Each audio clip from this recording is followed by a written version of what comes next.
In unseren Kundenprojekten nutzen wir DaVinci Resolve und KI zur Generierung von automatischen Untertiteln in mehreren Sprachen. Untertitel in Deutsch, Englisch, Französisch, Spanisch, Italienisch lassen sich mit wenig Aufwand automatisch erstellen und zu deinen Videos hinzufügen. Mein Name ist Justus und in diesem Video zeige ich dir beispielhaft anhand eines Studio-Talks von Adrian und Daniel, wie wir das machen können. Das Ganze ist exakt so, aber auch anwendbar für beispielsweise Mitschnitte von Townhall-Meetings, Livestreams oder auch jegliche andere Content-Formate. Einmal im Schnelldurchlauf. Anhand unseres fertigen Videos generieren wir in DaVinci Resolve Studio unsere automatischen Untertitel. Diese exportieren wir und geben sie weiter an die KI zum Korrigieren und Übersetzen. Danach wieder zurück in Resolve zur Qualitätskontrolle für letzte Anpassungen und auch für die Gestaltung. Und danach können wir das Ganze dann exportieren als SRT für den Videoplayer und auch direkt ins Video brennen. Was vor kurzem noch ein riesiger manueller Aufwand war, Fachbegriffe, Eigennamen, Produktnamen, Firmennamen wie Fullfilm GmbH in Untertiteln von langen Videos zu korrigieren, weil sie von der Automatik eben nicht richtig geschrieben wurden, das übernimmt heute ein einfacher Prompt und die KI für uns. Ich nutze in diesem Video hier Claude AI, es gibt aber auch diverse andere KIs, die das auch ermöglichen. Wir starten in Resolve mit dem fertigen Video, in meinem Fall hier der Studio Talk Nummer 10 von Adrian und Daniel, den sie hier im Studio produziert haben. Ich habe mich jetzt auf die ersten 5 Minuten begrenzt, um das Ganze hier gewissermaßen im Rahmen zu halten, etwas übersichtlicher zu haben und auch von den Prozessen her, die dann auch automatisch gerendert werden, etwas kompakter zu sein und nicht hier 1,5 Stunden Talk entsprechend zu haben, aber das ist letzten Endes vom Workflow her exakt genauso anwendbar, auch für längere Videos. Genau, unser erster Schritt ist letzten Endes, dass wir jetzt hier hingehen und sagen, wir gehen einmal oben in die Menüleiste und sagen hier Timeline, KI-Werkzeuge und dann Untertitel von Audio erstellen. Was dann passiert, es geht ein Fenster auf und wir können einige Einstellungen treffen, die dann der KI sagen, wie wir gerne das Video analysieren möchten, und dann haben wir entsprechend die Möglichkeit, hier auf Erstellen zu klicken und dann werden automatisch Untertitel für das gesamte Video erstellt. Hier gibt es verschiedene Optionen. Wir können hier die Sprache oben auswählen. Hier lasse ich es meistens auf Auto eingestellt. Dann erkennt er einfach automatisch die verwendete Sprache, wechselt auch gegebenenfalls von Deutsch zu Englisch, falls es im Video der Fall sein sollte. Also einfach hier auf automatisch stellen lassen. Habe ich bisher nur gute Erfahrungen mitgemacht. Dann haben wir hier noch eine erweiterte Sprachunterstützung. Die muss einmal noch heruntergeladen werden und dann kann sie entsprechend hier auch aktiviert werden. Spricht für mich immer nichts dagegen, das entsprechend hier auch mit zu aktivieren. Dann nutze ich hier den Subtitle Default. Es gibt hier auch die Option, einen Teletext oder ein Netflix Preset zu nutzen. Meiner Erfahrung nach reicht es vollkommen aus, hier diesen Subtitle Default zu nutzen, und dann können wir eben noch manuell selbst auch an der Spur noch Anpassungen vornehmen, falls gewünscht. Dann haben wir hier die Option, unsere Zeichen pro Zeile auszuwählen. Hier gehe ich gerne auf 42, tatsächlich auch hier der Wert, der aktuell eingestellt ist, meistens von uns verwendet. Einfach so ein bisschen die Vorgabe, wie lang soll entsprechend der Subtitle, der Untertitel sein, pro entsprechend angezeigter Zeile, und hier eben die maximale Anzahl. Das heißt, sie können eben auch kürzer sein, aber eben maximal 42 Zeichen. Da musst du einfach für dich wissen, welche Länge möchtest du da haben, wie soll es bei dir aussehen. Dann haben wir die Möglichkeit hier noch zu sagen, ob wir das Ganze einzeilig oder zweizeilig haben wollen, hier als einzeln und doppelt benannt. Das Ganze sagt einfach nur aus, ob wir eine Zeile oder 2 Zeilen pro Untertitel haben wollen. In 2 Zeilen passen logischerweise mehr Wörter hinein. Meiner Erfahrung nach ist einzeilig deutlich besser zu erfassen und zu lesen. Deswegen lasse ich es hier auf einzeln eingestellt. Als letzte Einstellung können wir noch die Lücke zwischen den Untertiteln eingeben. Das heißt, wir haben die Möglichkeit zu sagen, okay, wir wollen gerne mindestens eine gewisse Frame-Anzahl zwischen jeweils den Titeln haben. Meiner Erfahrung nach ist es tatsächlich besser, wenn da keine Lücke ist und es einfach flüssig übergeht, zumindest wenn es quasi auch schnell läuft. Also keine Lücke zu erzwingen, wenn keine Lücke da sein muss. Die Lücke würde automatisch eingefügt werden, wenn dort eine Sprachpause ist, wäre automatisch der Untertitel dann vorbei und würde neu ansetzen. Es geht hier entsprechend um die minimale Lücke, die entsprechend immer gewahrt wird, auch wenn der Text eigentlich aneinandergereiht wäre. Also hier gehe ich eigentlich immer auf 0 Frames und dann können wir auch schon auf Erstellen klicken und dann rendert das Ganze einmal durch.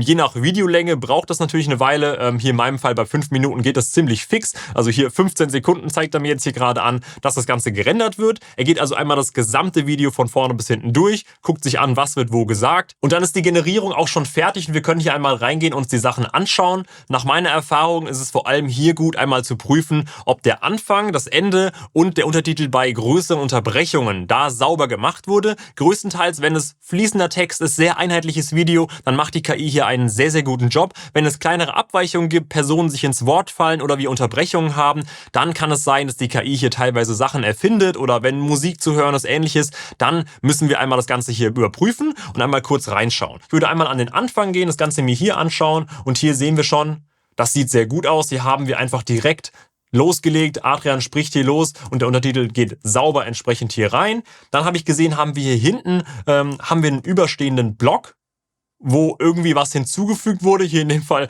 Und das ist Carb, Kreuz über Argo steht hier. Das heißt, hier merkt man schon, das wurde hier nicht gesagt. Ja, hier wird einfach nur gesagt, am iPhone. Am iPhone, und dann kommen noch ein paar Töne und die KI denkt sich hier was aus, was da gegebenenfalls gesagt werden könnte. Hier würde ich empfehlen, einfach einmal reinzugehen und quasi vor allem an größere Unterbrechungen, wie man hier sonst sieht. Am iPhone Tutorial Deutsch. Okay. Es wird sehr sauber erkannt, vor allem auch kurze Worte werden hier sauber reinplatziert. Das heißt, es macht einen wirklich guten Job, aber wir haben eben entsprechend vor allem am Anfang, am Ende und bei größeren Unterbrechungen. Hier sehe ich auch einen etwas längeren Titel. Hier würde ich nochmal reinschauen und mir das Ganze anschauen. Aber kann man, ne? Und Daniel ist anders, wie man es verwendet. Daniel ist anders. Hier merkt man, die beiden fallen sich ins Wort und dabei fällt es der KI natürlich schwierig zu priorisieren, wer jetzt wie zu hören ist. Hier würde ich einmal quasi dann selbst entscheiden wollen, okay, was möchte ich hier eigentlich stehen haben. Daniel ist anders, wie man es verwendet. Daniel ist anders. Ich denke schon, dass man hier quasi dieses kommt drauf an, wie man es dann nennt, von Daniel auch mit reinnehmen möchte. Bedeutet, hier würde ich einmal... Daniel ist anders, wie man es verwendet. Wie man es verwendet. Daniel ist anders. Adrian wiederholt ja seinen Satz auch nochmal. Das heißt, ich würde hier entsprechend das dann reinsetzen. Daniel ist anders, wie man es verwendet. Daniel ist anders, wie man Adrian spricht den Satz hier zu Beginn nicht zu Ende. Daniel ist anders, wie man es. Dann kommt Daniel dazwischen. Mit kommt darauf an, wie man es dann nennt. Daniel ist anders, wie man es verwendet. Daniel ist anders, wie man es verwendet. Daniel ist anders. Und dann haben wir hier nochmal von Adrian ein Daniel ist anderer Meinung. Daniel ist anders. Und dann kann man hier auch das Trimmen noch anpassen. Auch meine Empfehlung, hier einmal durchzuschauen und zu gucken, wenn einem entsprechend größere Lücken auffallen, da dann zu schauen, ob diese Lücke wirklich eine Sprachlücke ist oder hier der Untertitel entsprechend falsch positioniert wurde. Also so kleinere Anpassungen vorzunehmen, das ist quasi dann hier jetzt in diesem Schritt wichtig, einfach um zu schauen, dass das Ganze sauber sitzt und die KI hier keine Fehler gemacht hat. Allerdings, das sind auch nur die manuellen Anpassungen. Vor allem würde ich hier auch einen Fokus darauf legen, auf das Trimmen und vor allem auch, wenn man sagt, okay, da fehlt wirklich Text, der nicht von der KI erkannt wurde, einmal drüber zu gehen, zu schauen, wo sind Lücken und da quasi dann einmal die KI selbst zu überprüfen. Das in diesem Schritt zu machen, empfiehlt sich in meinen Augen, weil wir dann vor allem auch für die weiteren Schritte, die Korrektur, die Übersetzung, eine deutlich sauberere Grundlage haben, die wir dann nutzen können, um damit weiterzuarbeiten. Jetzt im nächsten Schritt exportiere ich die Untertitel als SRT-Datei und übernehme sie dann in Claude. Dafür mache ich auf die Spur einen Sekundärklick und kann dann sagen, Untertitel exportieren. Dann habe ich die Möglichkeit, zwischen verschiedenen Formaten zu wählen und zu sagen, wo möchte ich das Ganze hinlegen. Nach meiner Empfehlung in diesem Punkt würde ich sagen, Untertiteldatei ohne Formatierung als SRT. Und dann kann man das Ganze einmal benennen, meinetwegen als Studio Talk 010.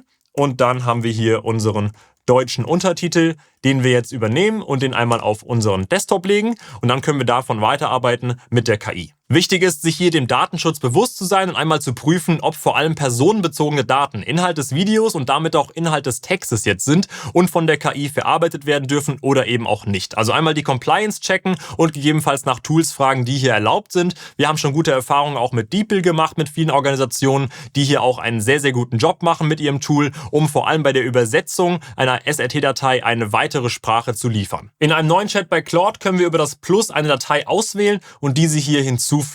Dann können wir einen Prompt schreiben, in dem wir definieren, dass wir bitte diese KI unseren Untertitel hier überprüfen lassen. Und zwar möchten wir vor allem Fachbegriffe, Eigennamen nach einer gewissen Schreibweise haben. Das heißt, wir möchten eine Liste liefern, die dann überprüft wird, ob hier entsprechend Wörter ähnlich sind in dem Untertitel und dann entsprechend ersetzt werden mit diesen Wörtern. Das heißt, ich liefere hier einmal diese Liste rein, die ich hier schon kurz vorbereitet habe. Auch da meine Empfehlung, einfach nach dem Video quasi die Sachen zu sammeln, die dann fachbegriffartig in dem Video vorgekommen sind, um hier diese Liste schon vorbereitet zu haben, um dann das hier einfügen zu können. Also einmal diese Liste hier rein, vielleicht ergänze ich unten noch einmal unseren Firmennamen, das heißt, falls wir da hier entsprechend vorkommt, dass dann dieser entsprechend auch richtig geschrieben wird. So, der Prompt ist fertig und heißt jetzt, bitte überprüfe die SRT-Datei auf Fehler im Text, nutze die Fachbegriffe und Eigennamen unten als Orientierung und ersetze falsche Schreibweisen. Bitte achte auch zusätzlich auf mögliche Fehler und schlage mir Änderungen vor.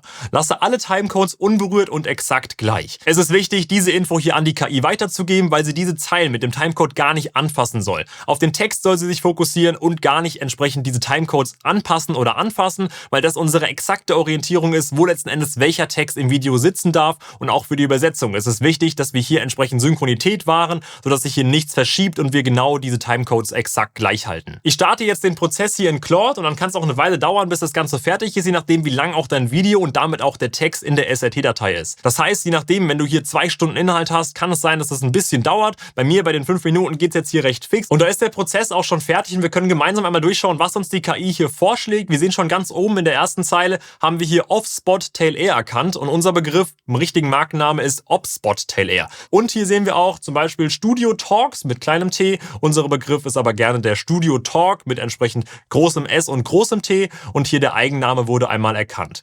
Ein weiterer Hinweis wurde auch hier hinzugefügt, dass hier gezoomt erkannt wurde und korrigiert werden könnte in gezoomt.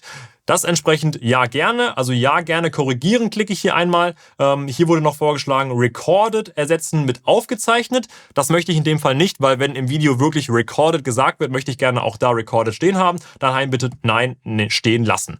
Und jetzt arbeitet er weiter und gibt uns dann entsprechend eine neue SRT-Datei aus zum Download, die wir dann entsprechend auch in Resolve wieder übernehmen können. Der Prozess ist fertig und zum Abschluss bekommen wir nochmal eine Übersicht, welche Wörter in welche Wörter verändert wurden. Hier eine Tabelle, wo wir das entsprechend sehen. Da sehen wir nochmal alles übersichtlich dargestellt und können jetzt die Datei, die hier neu erstellt wurde, auch direkt herunterladen. Dazu gehen wir oben rechts auf das Dropdown und dann auf Herunterladen. Dann können wir einen Speicherort auswählen. Ich würde hier noch hinzufügen, dass das jetzt die korrigierte Fassung ist und dann diese auf dem Schreibtisch jetzt einmal auch ablegen. Als nächstes übersetzen wir jetzt mit Hilfe der KI diese Datei in weitere andere Sprachen. Ich habe mich jetzt hier für Englisch und Spanisch entschieden und einen entsprechenden Prompt vorbereitet, der uns 2 weitere Dateien ausspucken wird. Auch hier wichtig, die Timecodes sollten identisch bleiben und dann arbeitet die KI das Ganze durch und gibt uns 2 weitere Dateien, die wir genauso herunterladen und auch wieder in Resolve importieren können. Und da ist die Übersetzung auch schon fertig und wir bekommen für beide Sprachen, einmal im Englischen, einmal im Spanischen, hier eine SRT-Datei zum Download angeboten.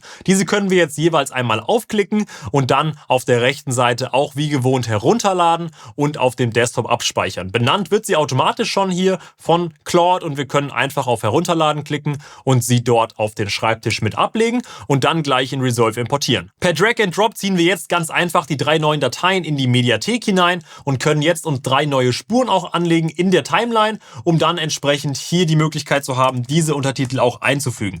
Ich mache einmal Deutsch korrigiert, einmal für Englisch und einmal für Spanisch. Zum Einfügen aktivieren wir jetzt die jeweilige Spur und können dann oben auf die Datei einen Sekundärklick machen und dann sagen, einmal hier bitte anhand des Timecodes in die Timeline einfügen. Wichtig, anhand des Timecodes, um das Ganze synchron einzufügen, sodass wir hier auch schon sehen, das Ganze ist genau so getimed, wie auch vorher die Datei, die wir exportiert haben. Das machen wir jetzt synchron auch einmal noch für Englisch, auch hier Sekundärklick und dann anhand vom Timecode einfügen und auch beim Spanischen das gleiche auch einmal aktivieren und dann einfügen in die Timeline anhand des Timecodes. Und wir sehen schon, das hat alles sehr, sehr gut funktioniert und wir haben jetzt hier sowohl spanische als auch englische, als eben auch unsere deutschen korrigierten Subtitles mit drin in Resolve und können jetzt noch Anpassungen vornehmen, falls wir das gerne möchten. Also falls wir jetzt noch hier Änderungen hätten, die wir gerne einarbeiten wollen, bevor wir das Ganze exportieren oder ins Video einbrennen, das sind nämlich unsere beiden Optionen jetzt. Wir können entweder das Ganze jetzt fest embedden quasi in unser Video hinein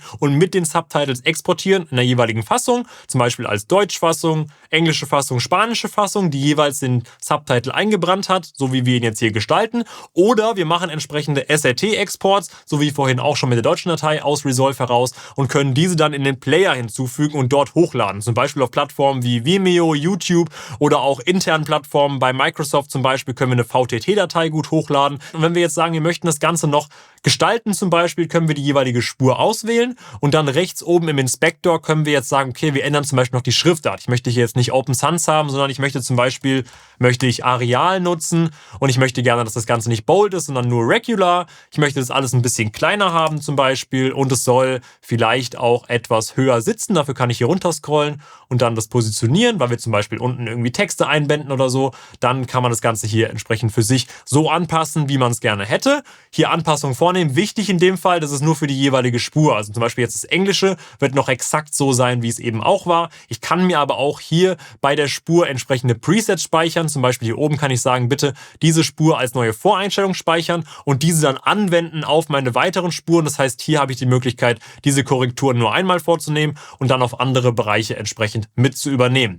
Das können wir dann ganz einfach machen und dann, wenn wir damit durch sind, können wir letzten Endes hingehen und sagen, okay, jetzt möchte ich gerne diese Dateien einmal exportieren. Was mache ich dafür? Ich mache genau den gleichen Schritt wie auch vorhin. Ich gehe einmal hin und sage, okay, Sekundärklick und dann Untertitel exportieren und dann habe ich die Möglichkeit auch hier wieder verschiedene Formate zu wählen, zum Beispiel auch eben wie gesagt die VTT-Datei oder eben auch ohne Formatierung unser SRT, wäre jetzt in dem Fall mein Favorite und dann habe ich jetzt hier meinen Studio Talk 010 in der deutschen Subtitle-Datei und kann hier noch einmal Untertitel mit reinschreiben, dass es auch eindeutig ist, genau. Und dann haben wir die Möglichkeit, das jetzt hier zu exportieren und dann auch in unseren Player mit reinzuladen. Wenn wir jetzt zum Beispiel eine Videofassung exportieren möchten mit eingebrannten englischen Untertiteln, dann geht das wie folgt. Wir aktivieren einmal unsere englischen Subtitles hier auf dem Button und können dann auf die Deliver-Seite wechseln. Und dann haben wir unten die Möglichkeit, Untertitel-Einstellungen aufzuklappen.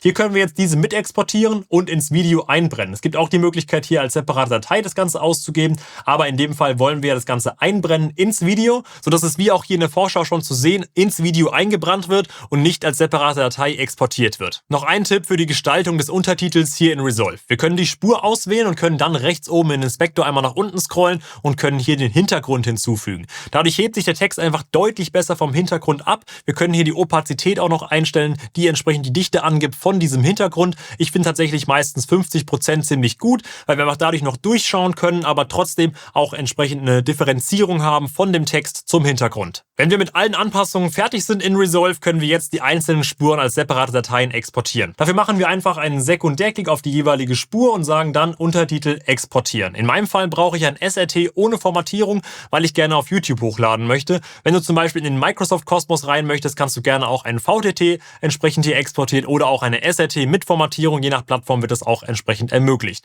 Also hier einmal ohne Formatierung ein SRT für Englisch, das Ganze auch entsprechend einmal hier für die spanische Fassung, SRT ohne Formatierung und auch für die deutsch korrigierte Version, die möchte ich mir auch noch einmal neu exportieren. Auch hier exportieren als als SRT ohne Formatierung auf den Schreibtisch. Da habe ich sie anscheinend schon einmal, dann würde ich sie einmal kurz umbenennen und hier noch einmal eine V2 draus machen und dann auch einmal ablegen und kann diese jetzt gleich in YouTube Studio hochladen. Im YouTube Studio gehen wir bei dem jeweiligen Video auf den Bereich Sprachen und können dann auf Sprache hinzufügen klicken. Hier suche ich einmal nach Englisch, bestätige einmal und kann unten auf Hinzufügen klicken bei manuelle Untertitel und kann jetzt eine Datei hier auswählen und hochladen. Wichtig hier auch mit Zeitangabe, damit wir die Timecodes auch entsprechend übernehmen können. In dem Fall das Englische, einmal hier für den Upload und wir sehen schon, das wurde alles entsprechend hier eingefügt. Wenn wir das Ganze jetzt hier abspielen, sehen wir schon, wir haben hier exakt diese englischen Subtitles mit in unserem Video drin und damit unser Video auch zugänglich gemacht für englische Zielgruppen. Das Ganze machen wir jetzt noch auch einmal für, ich mache einmal hier Entwurf speichern, für die spanische Sprache, mache das Ganze einmal zu, suche hier einmal nach Spanisch und füge auch hier einmal unseren neu erzeugten Untertitel als Datei hinzu. Auch hier mit Zeitangabe als spanische Datei.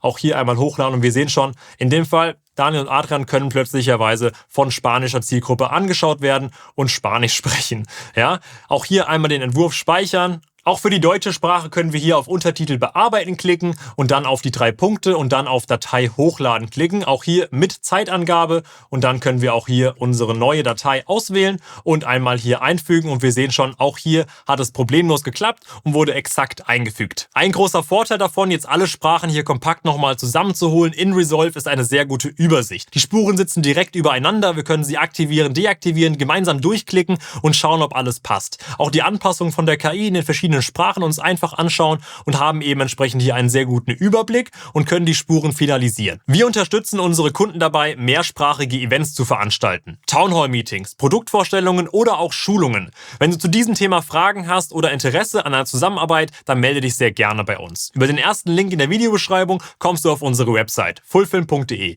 Ich freue mich, wenn wir persönlich zusammenarbeiten. Ich hoffe, ich konnte dir mit diesem Video weiterhelfen und einen spannenden Einblick geben. Wenn du Fragen hast, schreib sie mir sehr gerne in die Kommentare. Bis dahin alles Gute, wir sehen uns im nächsten Video.